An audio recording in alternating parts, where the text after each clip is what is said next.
300. Wala kita, wala tubo. How about me? Maganda. No freebies? Wala anuman. Say it again, Charis. Cherry.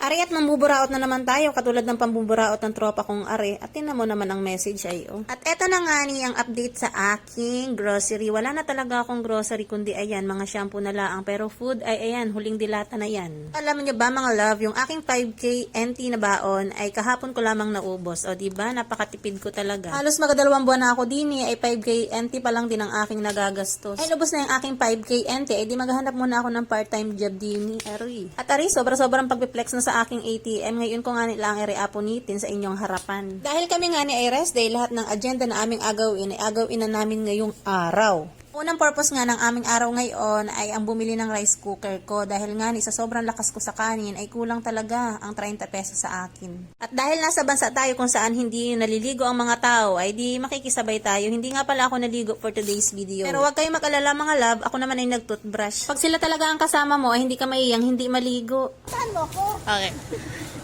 Magandang dilag. Puso mo'y aking... Hindi ko alam kung kailangan ko na talaga bang magbawas ng aking mga kaibigan. Yan ay nag-aaya pa sa sing-along. Anong lalakas ng loob? Tapos napansin ko, ako pala ay nakapanloob na tsinelas. Ano na, aring mga mangyan na dayo pa din hanggang Taiwan. Hakaway kayo mga babies. Hi! Hindi nga ni pala kami unang nagpunta sa bilihan ng rice cooker at kako nga ni ay baka magsara. Hapon na rin kasi kami nakalabas niyaan. Kailangan ko talagang bumili ng rice cooker dahil alam ng mga kakilala ko na malakas talaga ako sa kanin. Mas makakatipid talaga ako mga love kung ako talaga ay magasaing. Sa pang-ulam naman ay ako naman ay matipid. Kaya ko nga rin kumain ng panis. Sabi nga ni ng karamihan, kapag daw ikaw ay mabili dito, ay wag mo na a-convert sa peso at talagang ikaw ay agutumin. Minsan mga love ay nai-apply ko, minsan talaga ay hindi.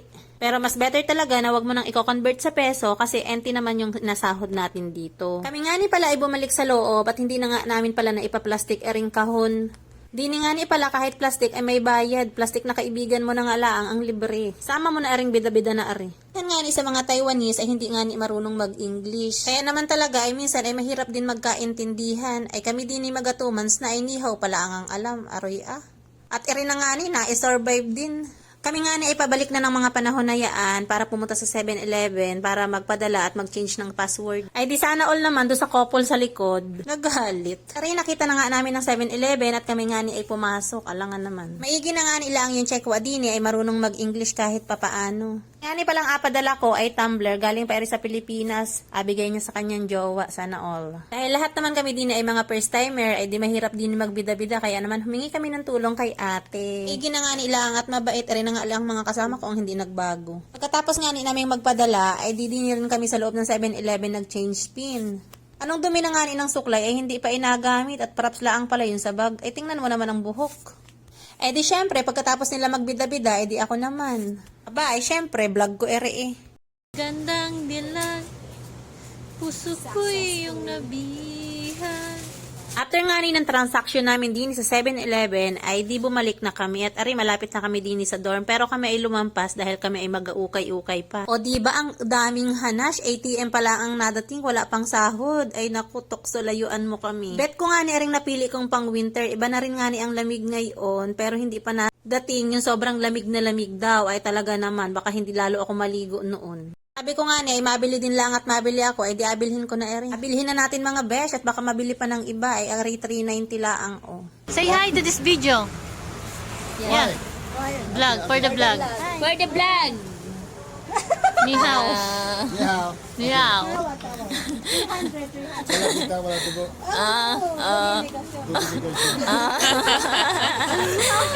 You're very good in Tagalog. Yeah. My friends teach me how to speak Tagalog. Oh, nga naman. And Pogi, many- pogi. You Yeah. know what is pogi And is? Bogi is very handsome. Yeah. How about me? Maganda. Yeah, it's very maganda yun. Very maganda. Maganda. It's joke. Okay. Maganda. It's a prank. It's a prank. It's two. It's two. It's two. It's two. It's two. It's still not. late. It's not. In fact, you are very maganda. Oh my God. Thank you.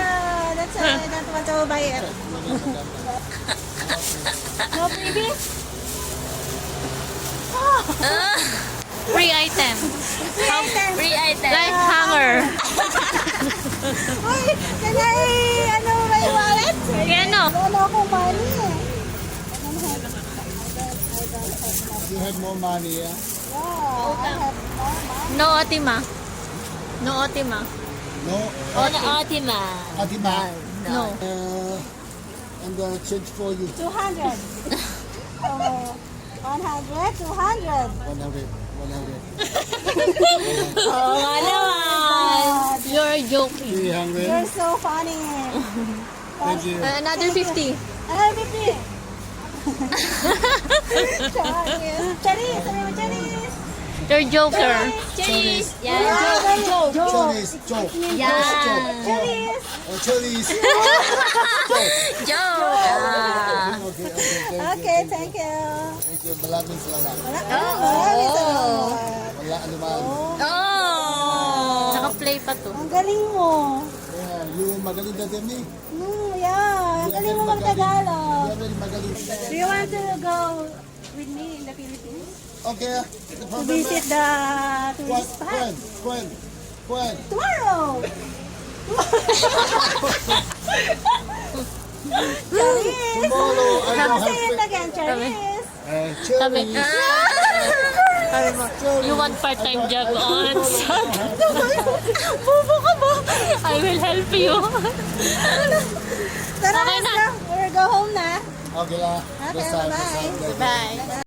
At ayun, after nga namin makipaghalahalan sa Chekwa, ay nagpunta kami din sa PX Mart para nga ni bumili ng bigas at abinyagan na natin yung ating rice cooker. At ari, ang presyuhan din ng bigas, 189, 198, 3 kilo na yaan. Alang sa amin sa Pilipinas, ay libre lang ang ari. At umakyat nga ni kami din sa taas para tingnan nga ni kung anong meron din ay puro gatas at ibang mga pagkain lang pala. Sabi ko nga ni, mahanap muna ako na mapapangasawa din para kako ako'y makabili niyang gatas na yan pag kami nagka-baby. Kasama ko nga ni yung kumaway na yon sa paghahanap jar. Meron din nga pala dito mga frozen foods katulad ng mga hipon, ayan, isda, at meron ding mga karne dun sa banda roon. Tapos ang itsura ng kikiam nga ni din sa Taiwan ay ganeri. Charis. Kikiam daw yan, sabi ni Pox. Ulaga talaga. Gusto ko na rin maging ulaga at hindi ko naman alam ang tawag doon. At ayan, marami ditong iba-ibang klase ng mga pagkain. Tapos meron din dining dulong. Ang sarap ipais na rin sa talbos ng gabi o kaya ay torta. At ayun, kumuha na nga ni pala ako ng bigas. 3 kilo nga ni pala yung aking binili. At after ko nga ni kumuha ng bigas, ay nagpunta na agad ako din sa counter para nga ni magbayad.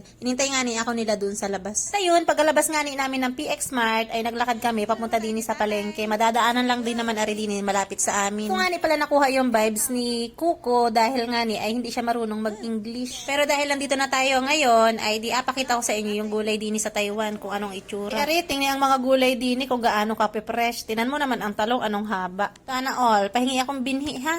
Tingnan rin kamatis parang apple na sa sobrang lalaki. Kung nga na alam kung bakit ganun kalalaki ang mga gulay din Siguro ay mataba ang lupa din Isang pirasong sili ay may bagay na pakloy kawari din. Walang mga presyong nakalagay din kaya inapakilo na lamang. Dahil nga ni rest day naman tayo ngayon ay di kami magagulay-gulay at kapag nga ni may pasok ay puro karne. Hindi ko alam na ang mamarang pala ay natubo din sa plastic. Tapos tingnan pa rin singkamas kung gaano katuyo ay may mas tuyo pa pala sa akin.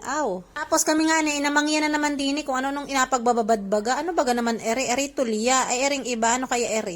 Ay, hindi wari ako mapapakain na rin kahit ako'y gutom na gutom, tabing galang naman sa biyaya. Kung ari napanood ninyo at alam nyo kung ano ang tawag, ay pwede bagang paki-comment. Wala talaga akong kaide-edi, ay ariwari chicharong bulaklak, ay oo. Ang alam ko na inababad lamang ay tokwa doon sa Pilipinas. Sobrang pagka-bitter ng ampalaya din at anong pupunggok, tinan mo, may puti at saka may green, o diga, ano kayang lasa noon? Yun, fast forward tayo, nakaluto na nga ni pala si Pox, tapos hindi rin kami nagsabay-sabay kumain, gawa ng meron siyang bisita. At ari mga love, nabinyaga na yung ating rice cooker.